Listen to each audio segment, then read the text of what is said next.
Luiz Felipe Pondé, filósofo, escritor, doutor em filosofia pela Faculdade de Filosofia e Letras da USP, pós-doutor pela Universidade de Tel Aviv, autor de uma dezena de livros para leitores corajosos. Professor e vice-diretor da Faculdade de Comunicação e Marketing da FAB. É também colunista da Folha de São Paulo, da TV Cultura e da Rádio Bandeirantes. Bem, nós vamos então começar com a apresentação do Duran, depois eu vou passar a palavra para os nossos dois outros companheiros da mesa. E só um aviso rápido, o professor Pondé terá que sair em algum momento durante a nossa mesa redonda, tá? Então, se vocês vão ter a ausência dele, porque ele já está com o horário comprometido. Então, Duran, a palavra com você. Muito obrigado. Bom dia a todo mundo. A essa hora da madrugada. Funciona assim. Eu só queria mostrar para vocês um pouquinho a Revista Nacional, de onde saiu a ideia. A Revista Nacional é uma espécie de unicórnio. As pessoas sabem que existe, mas poucas pessoas viram. Então, eu tenho uma sequência de imagens que eu queria mostrar para vocês. A revista saiu de uma necessidade minha, aconteceu de uma necessidade minha de chegar mais perto das pessoas do Brasil que eu não conhecia, pautas que as pessoas não me davam por motivos diversos, e eu decidi criar o que se chama hoje em dia uma plataforma, só que ela continua sendo impressa porque eu sou um amante do papel, não de papel, mas do papel, e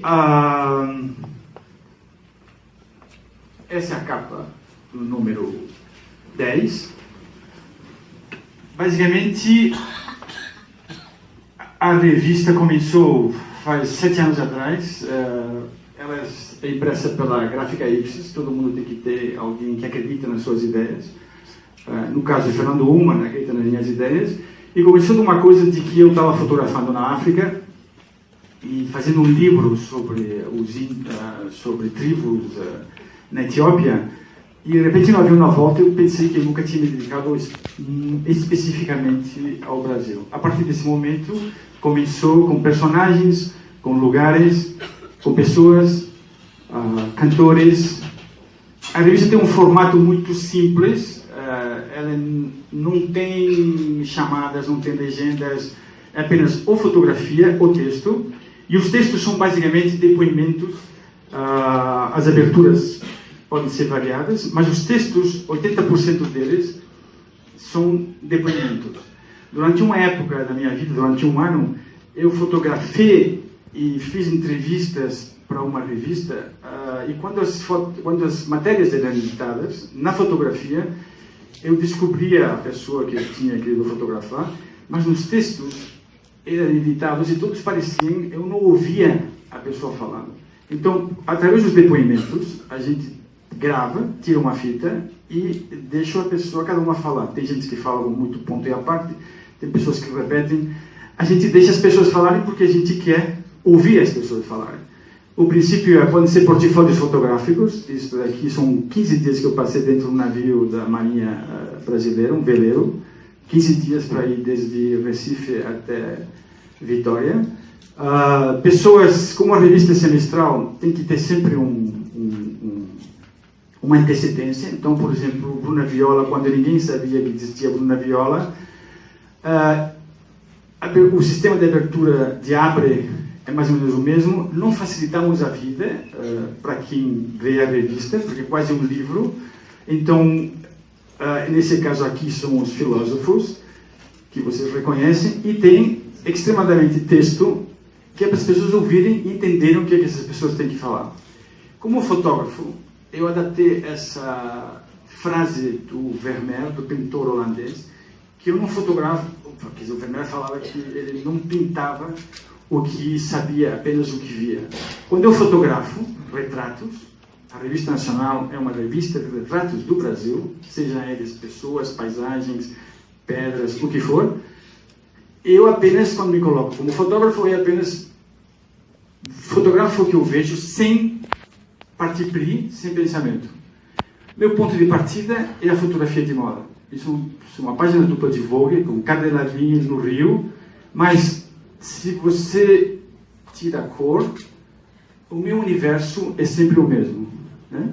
Os índios, para mim, da maneira que eu aproximo minha câmera do índio, dos soldados paraquedistas da Amazônia, das modelos. Esse era a capa do livro que eu estava voltando e que eu decidi que eu queria fotografar mais Brasil.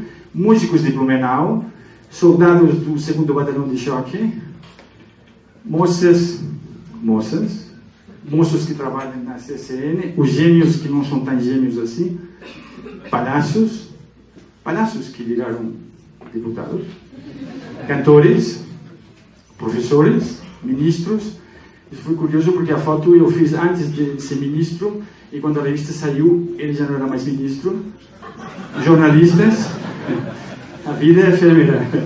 Lucy Alves, magos, jornalistas, Jair de Freitas, jornalistas, o Araújo, diretor do museu. Muito obrigado. As mãos são sempre importantes. 2 fotógrafos que trabalhavam separados, concorrentes, Martinelli e Campos Melo, juntos na mesma mesa. 3 jornalistas quase de tendências diferentes juntos na mesma mesa. A filha do Silvio, falsos índias. Mulheres que nem no banheiro. Mulheres que têm um recado para vocês. Mulheres de Blumenau. Trabalhadores da CCN. Outro tipo de trabalhador. Cantores. Leitores de jornal. Cantores. Isso é muito agradável para botar uma máscara de Neymar no Neymar, mas enfim, vale a pena. Eu confesso que é ele, né? Devo dizer que é ele. Mulheres de turbante, mulheres que fumam com bigode, mulheres que montam a cavalo nuas. Anitta, antes de alguém saber que existia Anitta, pensativas, arquitetos desconfiados, rappers desaforados, Atenas contritos. Esse é o Cacai, advogado. Quando eu fotografei ele virou para mim e falou: Duran, foi um prazer, muito obrigado. Qualquer coisa que você precisar de mim, conta comigo. Eu só espero que você não precise de mim. Cantores alegres, vaqueiros, candidatos à presidência. Digo isso porque essa foto foi feita na época que era candidato. Senadores, cineastas, cantores. Esse é um cara que mergulha no rio Tietê. E aí ele mergulha sem luvas. E eu falei: como você faz aí depois? Ah, não, depois eu tomo um Bacardi, tá tudo certo. Afro-reggae, Jacan, gêmeas, amores femininos, cantores masculinos, mulheres que fumam, mulheres que estão contentes, cantores, São Sebastião, bolos, que foi... Desculpa, e o Ciro Gomes aqui presente, o ex-governador. Basicamente tudo isso, esse é um mix de imagens do que é a Revista Nacional. Essas pessoas se expressam, essas pessoas expõem as ideias delas. Eu gosto de ouvir pessoas não vou dizer opostas, mas pessoas adversárias, elas não têm que ser inimigas. O meu ponto de ideia é que eu quero entender como que funciona esse Brasil. Por isso que agradeço ao professor Pondé, um pensador de primeira linha, e ao ex-governador, um homem que fala o que pensa, que estão aqui hoje para contar para vocês o que pode se fazer com esse país, com esse nosso país. Obrigado.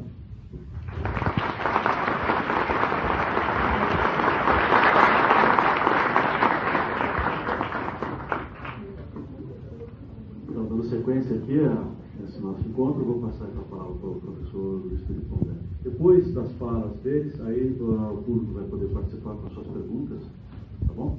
Professor Pondé. Bom dia. É um prazer estar aqui com vocês. Assim, em nome da Faculdade de Comunicação, também gostaria de repetir e agradecer a presença tanto do Duran quanto do Ciro Gomes. Acho que, como isso aqui é uma escola, uma universidade, uma faculdade, a nossa intenção aqui sempre é oferecer ferramentas para os alunos usar usar essas ferramentas e tentar compreender a realidade, né? E então eu vou usar basicamente meus 10 minutos para apresentar duas, digamos assim, duas visões de política que me parecem que elas se aplicam razoavelmente ao Brasil como chave de análise do país, né, do ponto de vista da filosofia política, da ciência política, né, que é uma coisa que interessa a todos aqui e que é fundamental quando você está num ambiente como o Brasil, que está com uma democracia super viva, apesar de estar morta, mas está morta está viva, né? Discussão nas mídias sociais e posições polarizadas e tudo mais. Então eu queria oferecer assim basicamente duas ferramentas que ajudam a compreender a realidade, né? Fora, no meu caso, de qualquer espectro, digamos assim, de alguma defesa de visão de mundo, né? A primeira vem da filosofia e a segunda vem da ciência política mais empírica possível, né? A primeira da filosofia, ela é uma visão bastante recente, e a da ciência política empírica, ela é mais recente ainda. Uma pesquisa muito larga feita nos Estados Unidos, com eleitores de vários tipos, e pesquisa essa que é muito importante, principalmente quando a gente entra em ano de eleição, como a gente vai entrar, ainda mais vindo de fatos traumáticos, como a gente passou do ponto de vista institucional, apesar de que a vida cotidiana segue seu curso, né? O processo de escolamento da política institucional para a pessoa do dia a dia, né? Preocupada em sobreviver, ganhar salário, pagar conta e coisas assim. Mas eu acho importante que a gente olhe um pouco distanciado. A primeira é uma visão filosófico-política que diz que existiriam basicamente duas formas de se compreender política, né? Uma forma em que você vê a política como atividade irrestrita, né? Portanto, de alguma forma sem limite, e a outra que vê a política como atividade restrita. Na verdade, a visão irrestrita ou restrita não se aplica só à política, mas eu estou aplicando a política aqui. Na visão restrita, melhor dizendo, começando pela irrestrita, na visão irrestrita, que significa, portanto, sem limite, sem restrição, você tem uma concepção de política como uma prática de resolver problemas muito claros. Você parte do pressuposto de que o ser humano é um ser absolutamente moldável e transformável em todos os níveis, e de que ele é, portanto, passível de aperfeiçoamento, certo? Você pode ir aperfeiçoando ele a partir de instituições que vão tornando esses seres humanos cada vez mais justos, honestos, trabalhadores, ou seja, melhor, grosso modo. Essa visão, ela tende a achar que o problema do mundo são o modo que as instituições são organizadas, e que se os seres humanos forem adequadamente educados e adequadamente, entre aspas, manipulados, não no sentido da manipulação necessariamente negativa, eles serão formados de forma tal em que haverá um crescimento contínuo da sociedade e dessas pessoas. Nessa visão restrita, portanto, você tem implícita nela uma crença de que a sociedade e os homens são passíveis de aperfeiçoamento contínuo, uma vez que você identificar claramente os problemas, daí você fizer um projeto claro de transformação, e aí você vai chegar claramente a resultados não tão perfeitos, mas resultados cada vez mais ajustados. É claro que, quando você fala nessa visão, teoricamente, você tem pessoas que vão desde Jean-Jacques Rousseau, passando pelo famoso Karl Marx, né? E grande parte do grupo que se autodefine como progressista no debate político, no sentido de que todos os problemas, ou quase todos os problemas que os seres humanos têm, são problemas políticos sociais, que se você fizer a justa política social, a partir de certos arranjos do Estado, em parceria com o mercado e vice-versa, você vai conseguir fazer com que o mundo chegue naquele lugar em que o grupo que gere esse processo entende que ele tem que chegar, tá?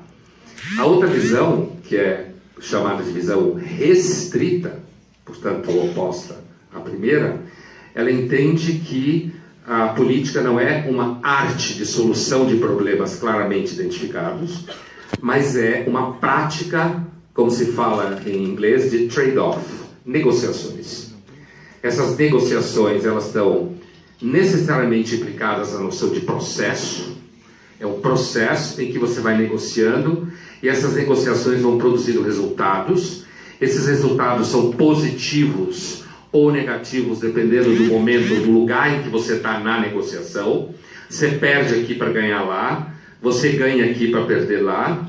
Essa visão, ela parte do pressuposto que, historicamente, os dados mostram que o ser humano não é que ele é imutável, mas ele tem situações como vaidade, corrupção de caráter, interesses de grupos específicos, vocação à retórica. Se sabe que a democracia tem vocação à retórica, vocação à manipulação da linguagem, por isso que ela dá em marketing no mundo contemporâneo. Não existe política sem marketing na nossa sociedade. Então, essa visão dita restrita, ela é, portanto, uma visão que entende que a política caminha devagar, negociando casos específicos, problemas locais, sem nunca chegar a uma solução definitiva, porque não haveria solução definitiva, porque fazer política, como falam os teóricos em inglês, is to cope with.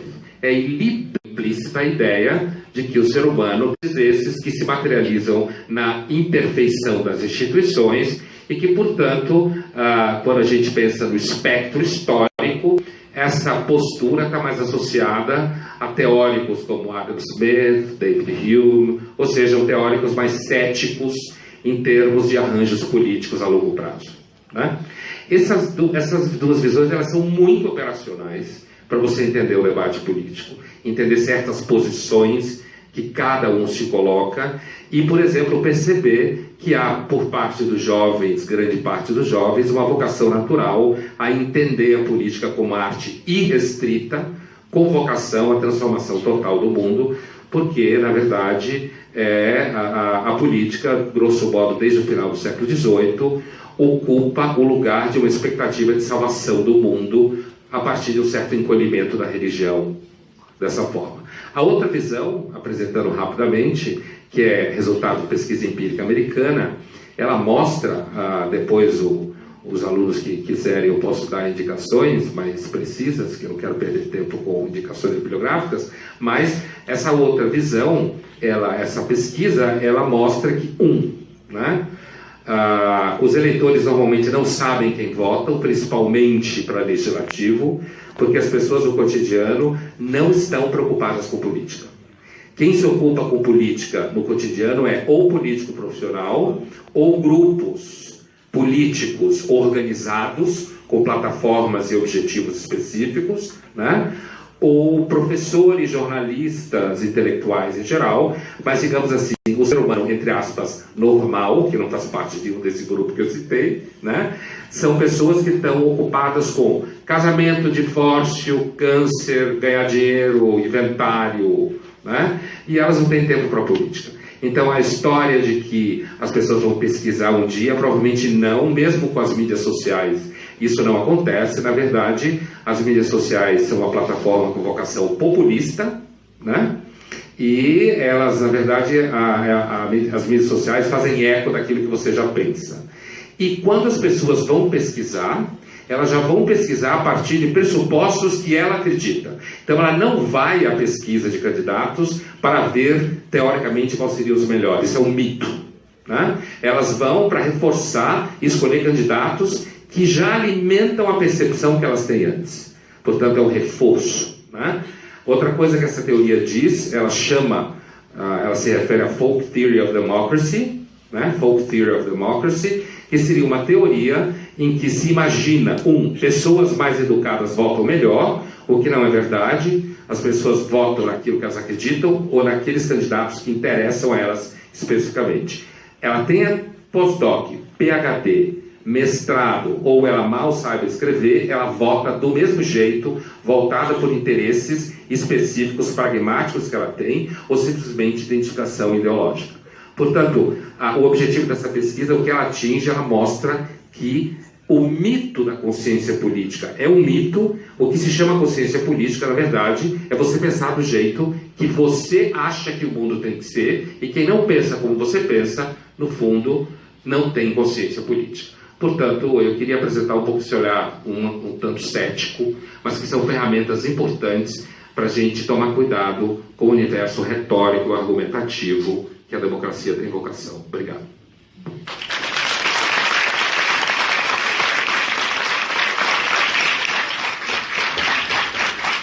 Obrigado, professor Pondé. Passar a palavra então aqui para o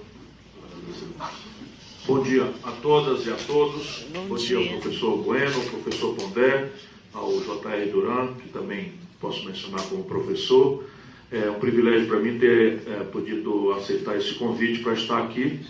E a tragédia e o benefício de falar depois de pessoas brilhantes é que você pode, de um lado, também vou fazer aqui uma dicotomia, dizer, faço minhas palavras do professor Pondé e me dispenso de acrescentar qualquer outra coisa, e a outra, eu não sou um neutro observador da cena brasileira e devo me arriscar, depois dessa observação que vale muito a pena ser digerida, com todas as suas implicações, mencionar um pouco do meu ponto de vista, não sendo um neutro observador da cena brasileira, mas um militante que tem lado, que acredita em determinadas premissas e que teima em hostilizar as evidências em antagonismo a essas crenças minhas ao longo de uma vida que já aos 60 anos de idade me fez acreditar nessa luta por 38 anos.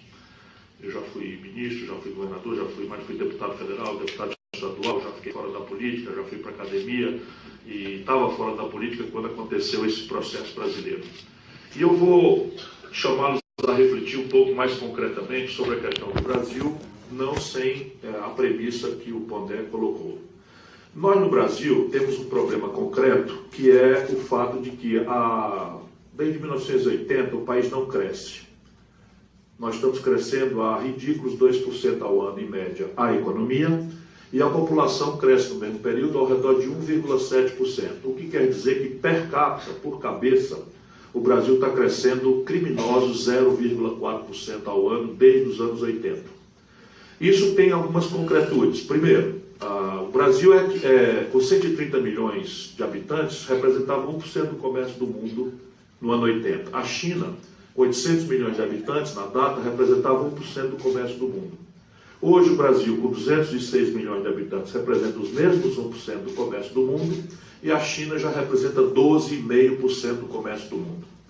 Portanto, há, evidentemente, um olhar, um reparo, uma compreensão crítica, né, da política como eficaz ou ineficaz. Eu prefiro sempre acreditar que ela pode ser eficiente, eficácia é uma coisa mais complicada, mas há uma concretude aí, para o bem e para o mal, sendo a política, qual é a descultura aí, professor?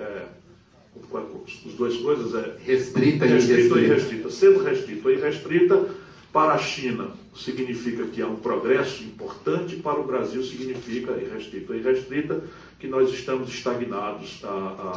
E a concretude disso para nós é uma agenda popular explosiva.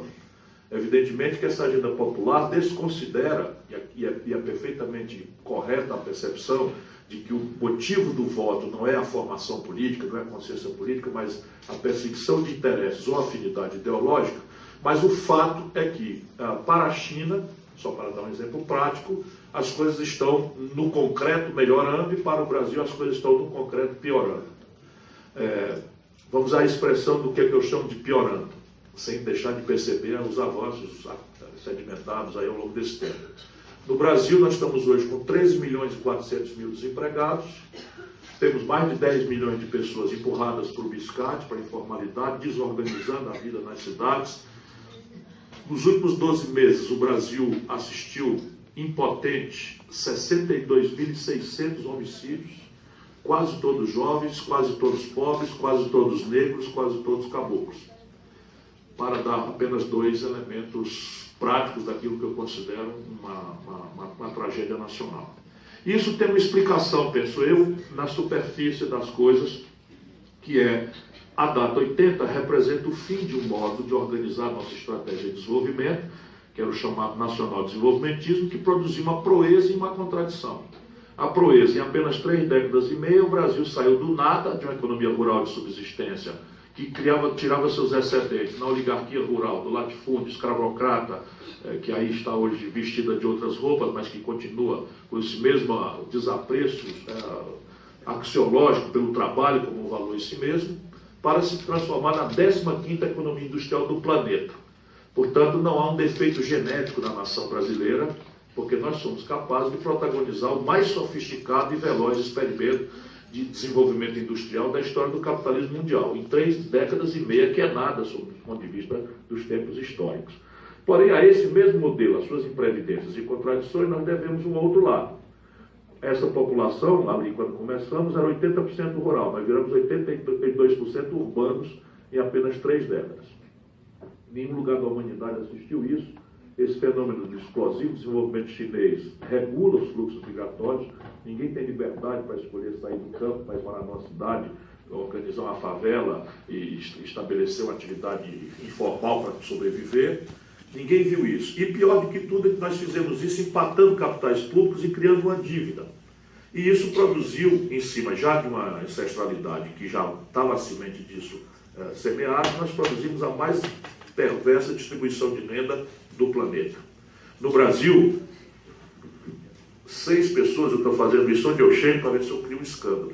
6 pessoas, 1, 2, 3, 4, 5, 6 pessoas têm hoje fortuna equivalente à renda de 100 milhões de brasileiros.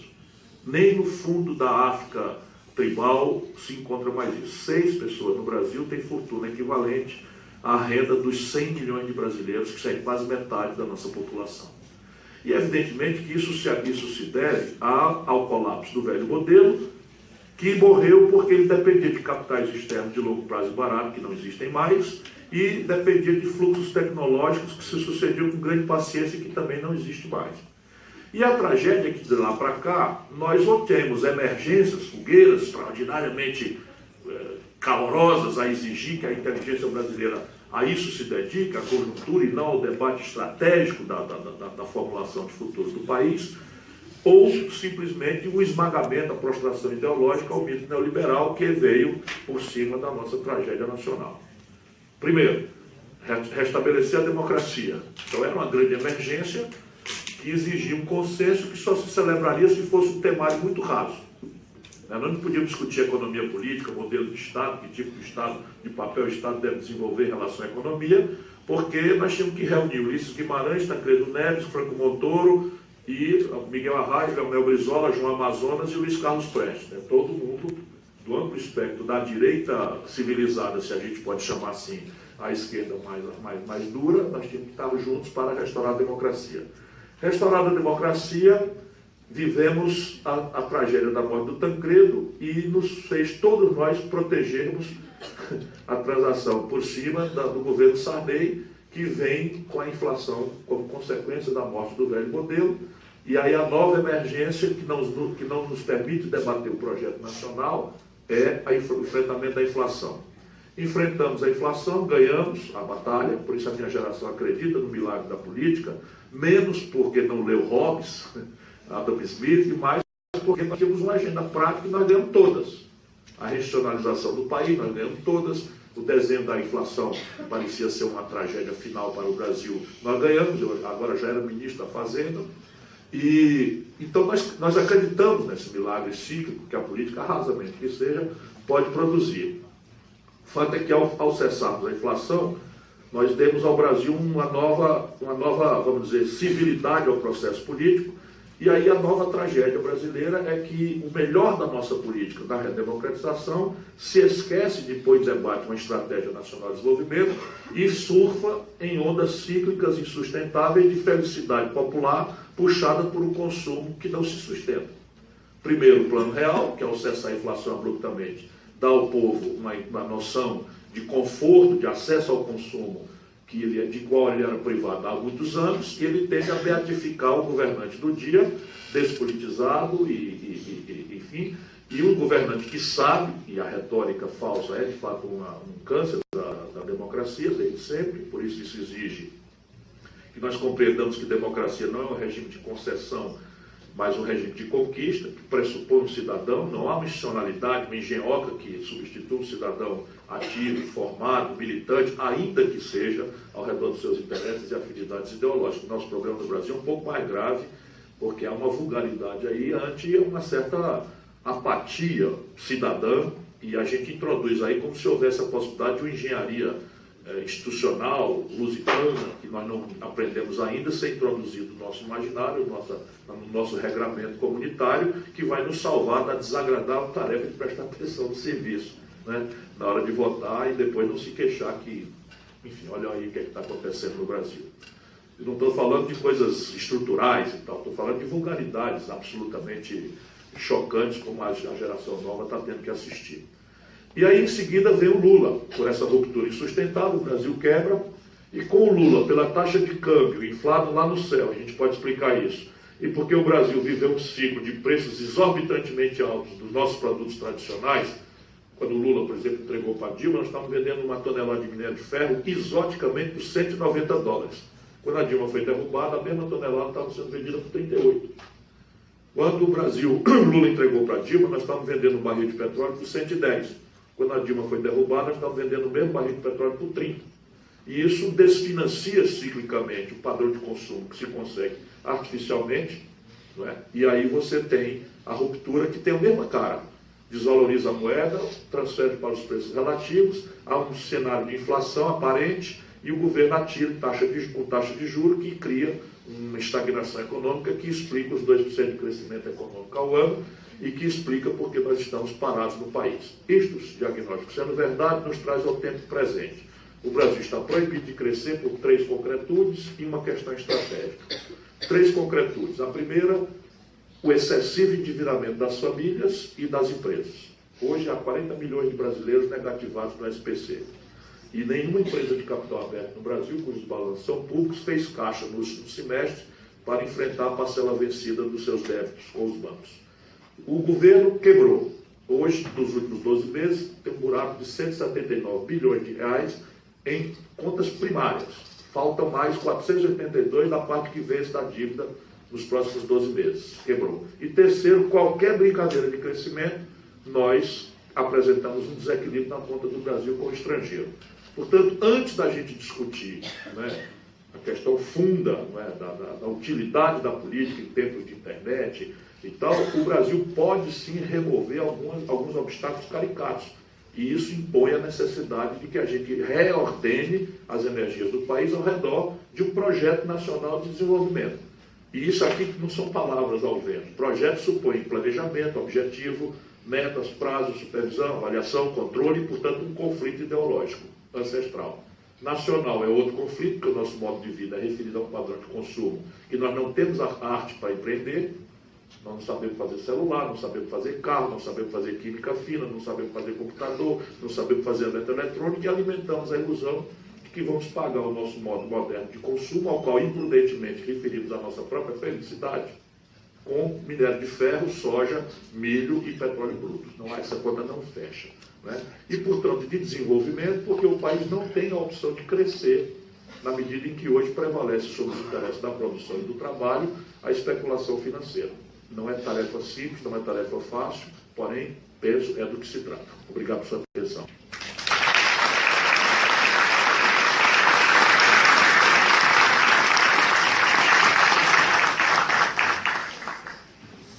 Muito bem, antes de abrir para a participação do nosso público, queria saber do Duran, do seu grupo, se tem, gostaria de um breve diálogo entre vocês.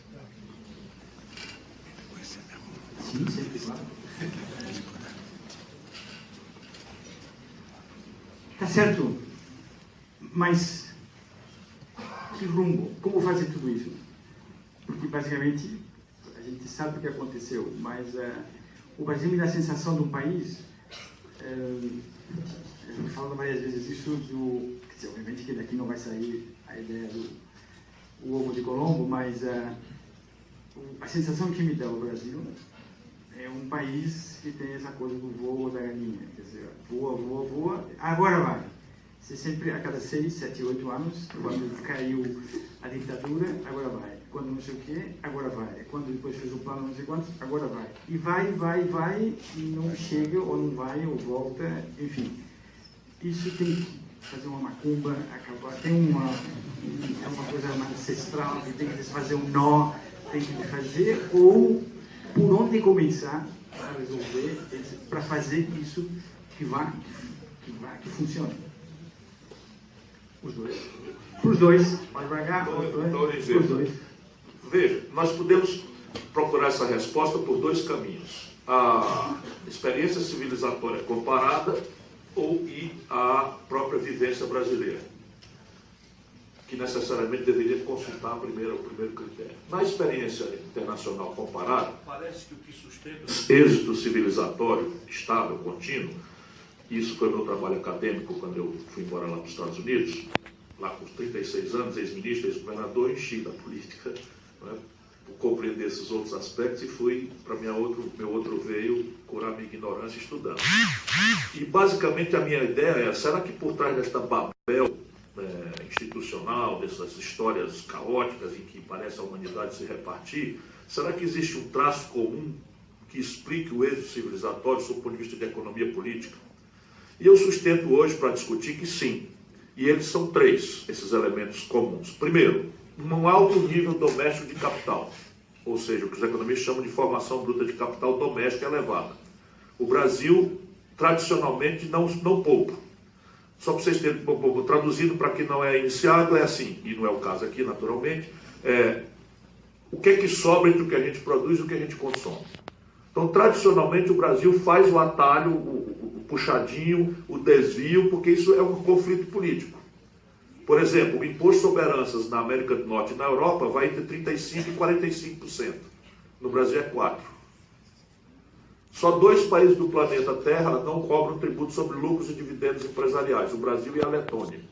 Com todo respeito aos irmãos da Letônia, que outro dia tinha no auditório que eu estava, eu já imagino um negócio desse, e parecia que eu estava depreciando a Letônia, e eu tenho, I have to be more presidential from now on. Né?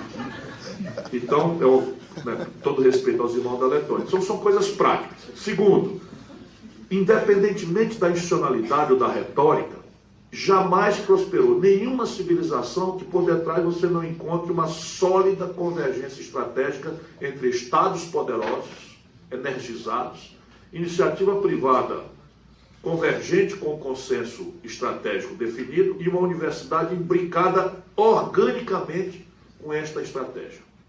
Esse exemplo americano é o mais flagrante de todos, porque eles disfarçam na retórica deles, liberal, capitalista, etc., a centralidade da compra governamental a pretexto de defesa, de corrida aeroespacial, etc., que explica toda a pujança tecnológica e industrial norte-americana, e militar, naturalmente. E terceiro, jamais prosperou a civilização que você não encontra, ou cronicamente, os ingleses fizeram suas primeiras universidades no século XIII, ou agudamente, como fez recentemente a Coreia, um sólido, definitivo e óbvio investimento em gente. Então o Brasil está pagando um preço caro porque não cuida de nenhuma dessas 3 grandes questões. Nós temos aqui uma confusão absoluta. Hoje, o que sobra entre o que nós produzimos e consumimos, que é a formação bruta de capital, no melhor momento brasileiro esteve em 17%, agora está em 15%. O mundo trata de 35%, a China 45% do PIB. Né? A questão da mitologia neoliberal está fazendo com que o Brasil acredite na mitologia de que o laissez-faire, o individualismo é exuberante. Eu não tenho nada contra, porque aqui a minha vantagem é que eu não participo da doença infantil do comunismo, que é o esquerdismo, como dizia Lenin. Então eu compreendo a vitalidade, a energia, a essencialidade da iniciativa privada.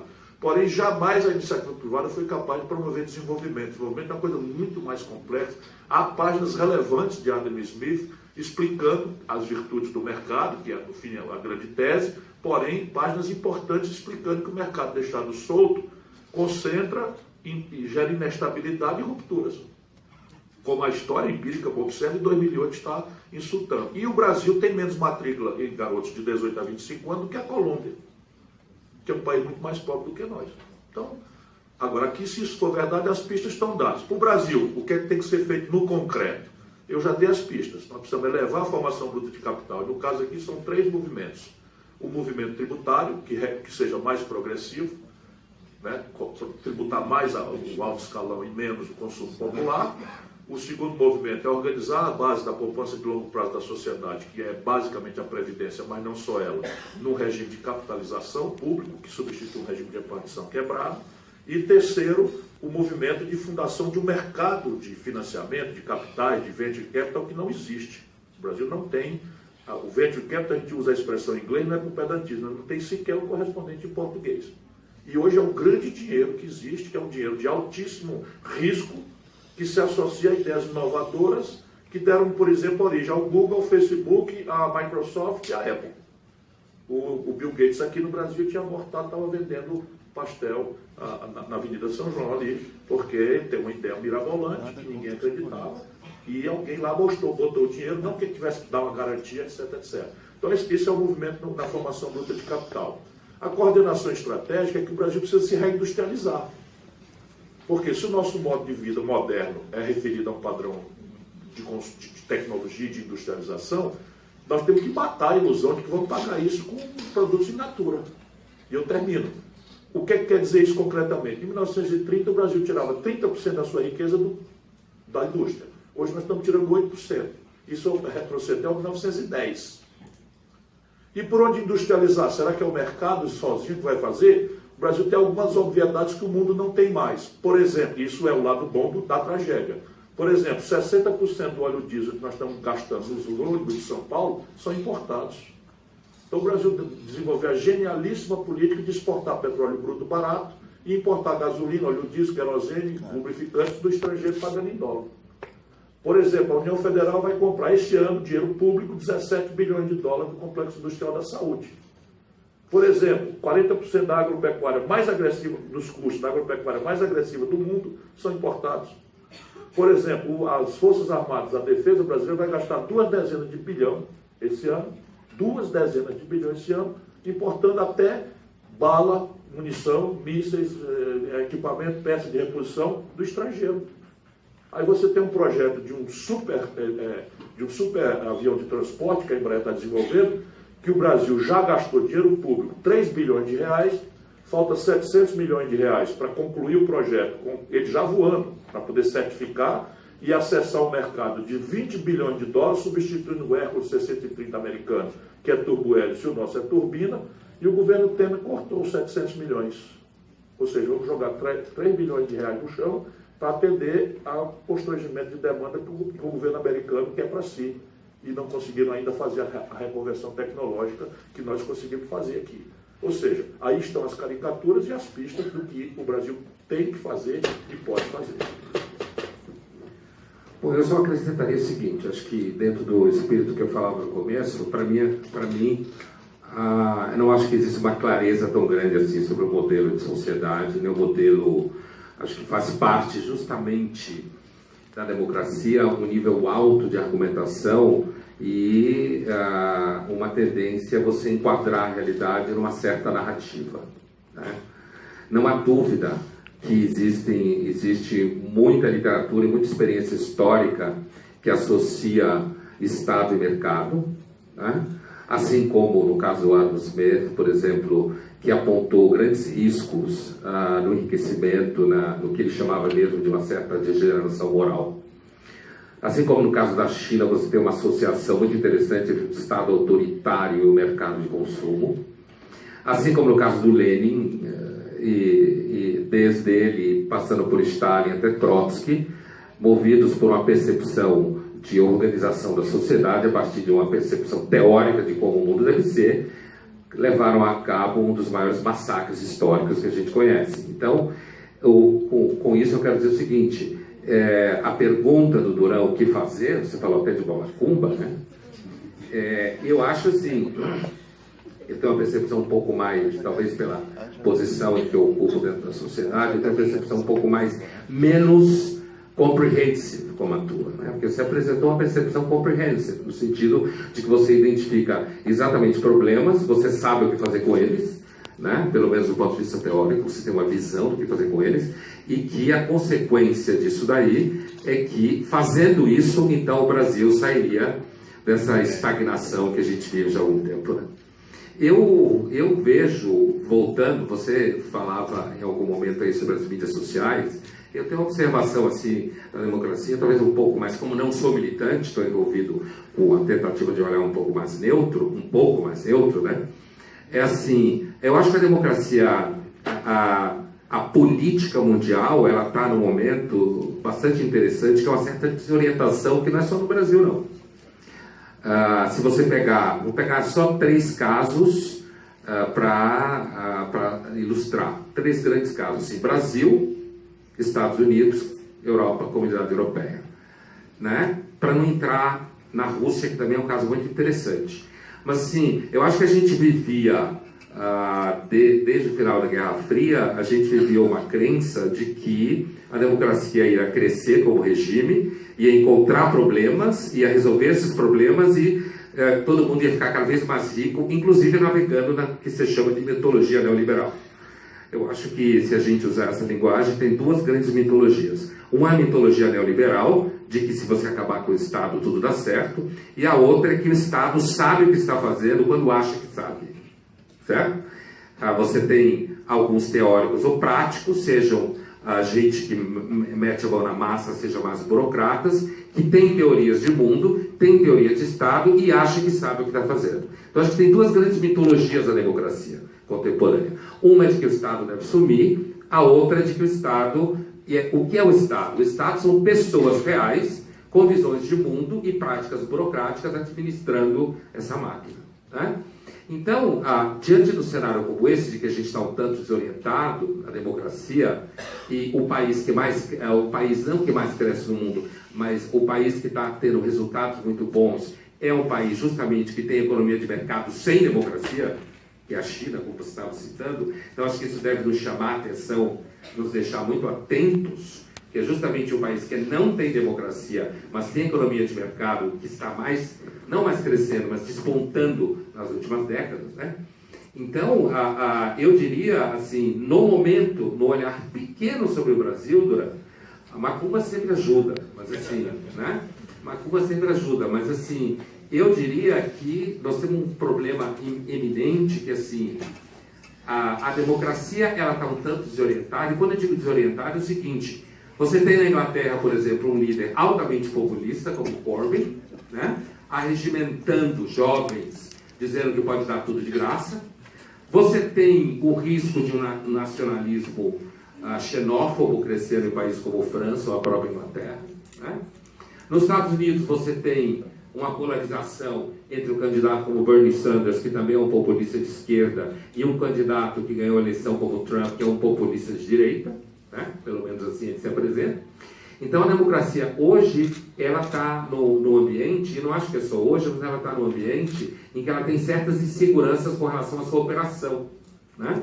Uma das inseguranças com relação à sua operação é a emergência das mídias sociais, que é uma plataforma extremamente populista, de baixo nível de repertório, de reprodução de frases feitas, né?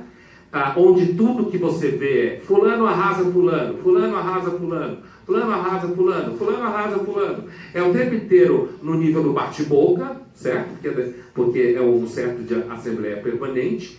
E a gente sabe, na eleição do Trump, no caso do Brexit, que as mídias sociais, inclusive com o tema do fake news, que todo mundo conhece, que para o mundo da comunicação é tão caro, a gente sabe como as mídias sociais tendem a ser disruptivas, né?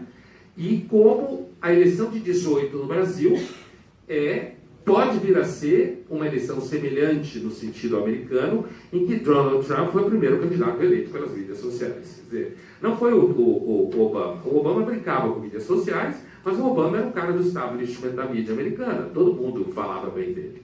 O Trump era xingado por todo mundo e as mídias sociais levaram a ele um resultado importante. Mídias sociais russas?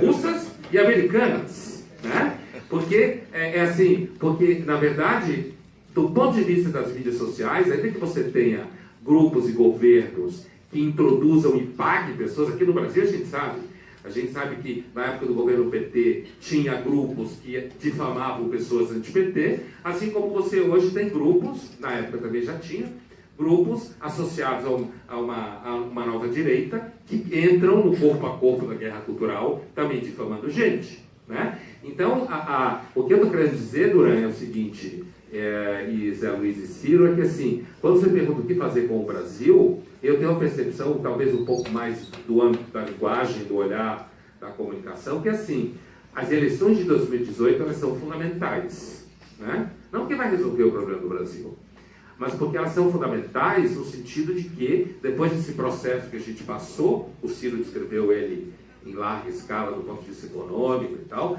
depois do processo do trauma do impeachment, da queda da Dilma e tal, a gente tem um universo que é o seguinte: nós temos, do meu ponto de vista, dois candidatos populistas, um é o Lula, que é um populista de esquerda, do estilo antigo, e o outro é o Bolsonaro, que é um populista de direita, de extrema-direita, né? Um pouco chamam ele de Trump Tupiniquim, né? Então, assim, e eu acho dois candidatos que, se eleitos, jogariam o país num certo movimento paleolítico, certo? O centro, seja ele centro, para ser didático, centro-direita ou centro-esquerda, se bica o tempo inteiro e nós estamos sem opção de centro, né?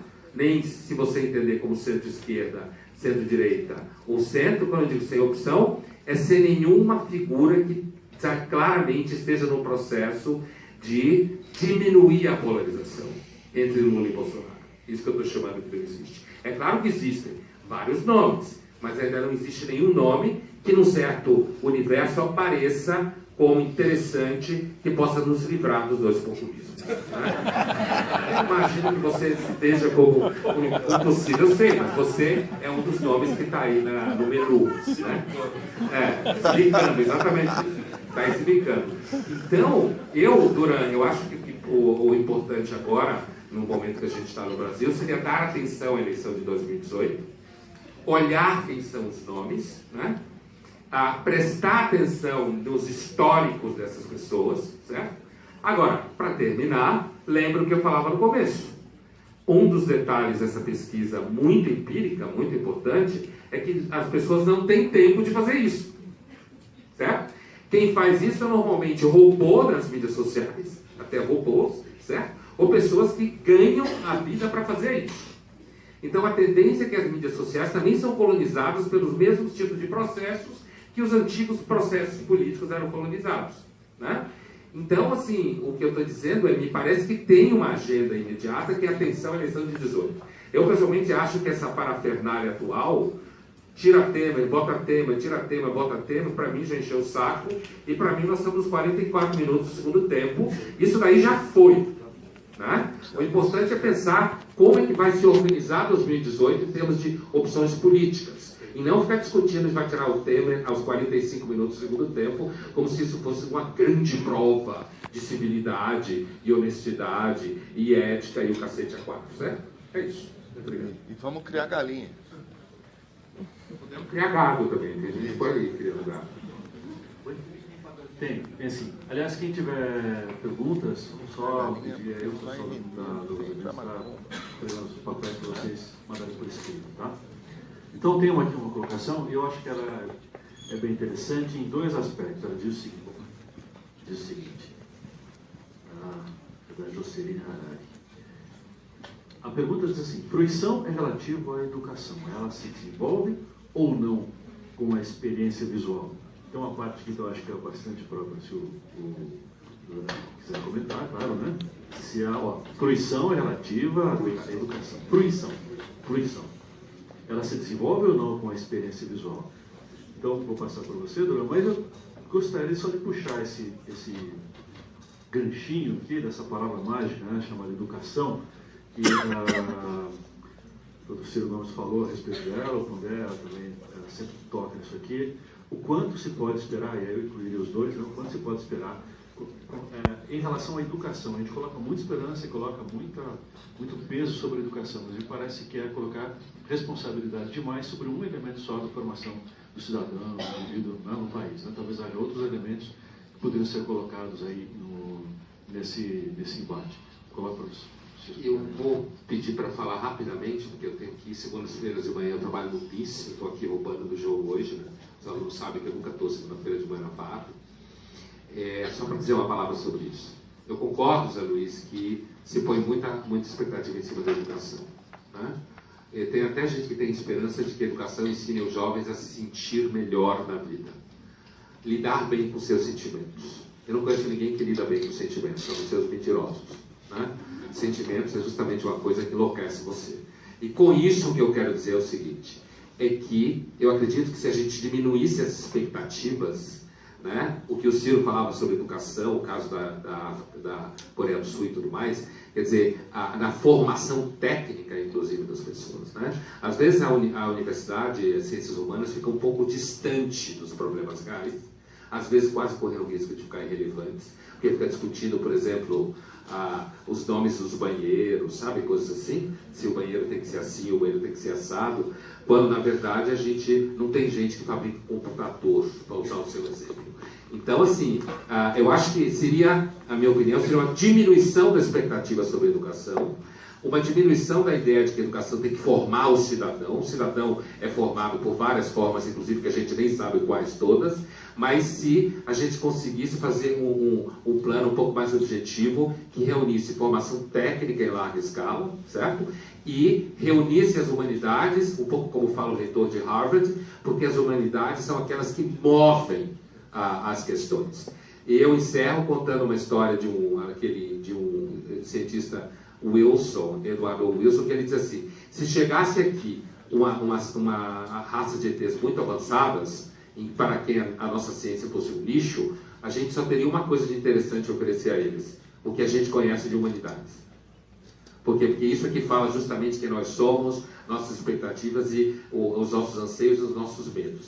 Então, eu acredito que, grosso modo, uma sólida formação clássica para formar repertório, né? E sair desses debates, que eu vou usar uma expressão em francês, pentelhos, certo? Vou usar francês.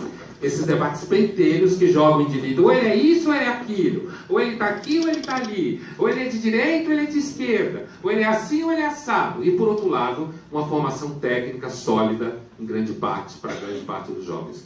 Eu agradeço, infelizmente eu tenho que ir, eu já estou atrasado no compromisso semanal de segunda-feira. Foi um prazer estar aqui com vocês.